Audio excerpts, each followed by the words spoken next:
Day 7 of teaching you something from the book of 9-10. আজকে আমরা এইটাই সমাধান করব। এখানে দেওয়া আছে ৮ বছর পূর্বে বাবার বয়স ছেলের বয়সের ৮ গুণ ছিল। ১০ বছর পর বাবার বয়স ছেলের বয়সের ২ গুণ হবে। তো বর্তমানে ছেলের বয়স কত সেটা আমাদের বের করতে হবে। এরই জন্য প্রথমেই আমরা ধরে নেব বর্তমানে বাবার বয়স x বছর এবং ছেলের বয়স y বছর। উদ্দীপকে দেওয়া বাক্য থেকে আমরা দুইটা সমীকরণ নির্ণয় করব।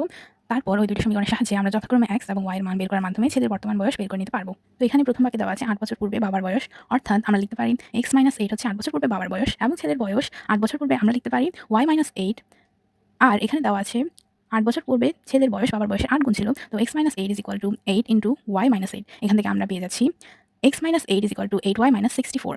তো x - 8y = -56। এটাকে আমরা ১ নং সমীকরণ দিয়ে রাখলাম। এবার আমরা দ্বিতীয় বাক্য থেকে ১০ বছর পর বাবার বয়স ছেলের বয়সের ২ গুণ হবে, সেখান থেকে আরেকটি সমীকরণ বের করব। তো ১০ বছর পর বাবার বয়স আমরা লিখতে পারি x + 10 = ১০ বছর পর ছেলের বয়স y + 10 উদ্দীপকে দেওয়া আছে ২ গুণ হবে যেহেতু, তো আমরা y + 10 এর সাথে 2 গুণ আকারে দিব, অর্থাৎ 2 * y + 10। এখান থেকে এবার আমরা যথাক্রমে আরেকটি সমীকরণ বের করে নেব।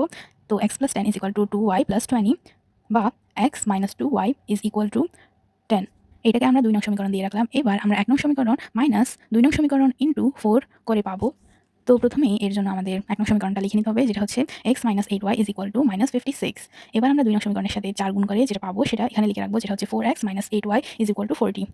মাইনাস করার ক্ষেত্রে আমাদের চিহ্ন বদলে যায়। তো এখানে আমরা মাইনাসের পরিবর্তে প্লাস এবং প্লাসের পরিবর্তে মাইনাস বসাচ্ছি। এখানে আমাদের -8 এবং +8 কাটাকাটি চলে যায়।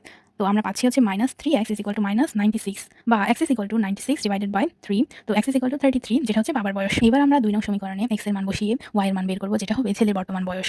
তোমরা চাইলে ১ নং এর ক্ষেত্রেও x এর মান বসিয়ে y এর মান বের করতে পারো।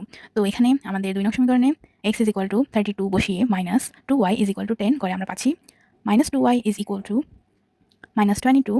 এবার এখান থেকে আমরা y এর মান পেয়ে যাচ্ছি -22 / 2 = 11 ইয়ার্স, অর্থাৎ ছেলের বর্তমান বয়স আমরা পেয়ে গেলাম, সেটা হচ্ছে ১১ বছর।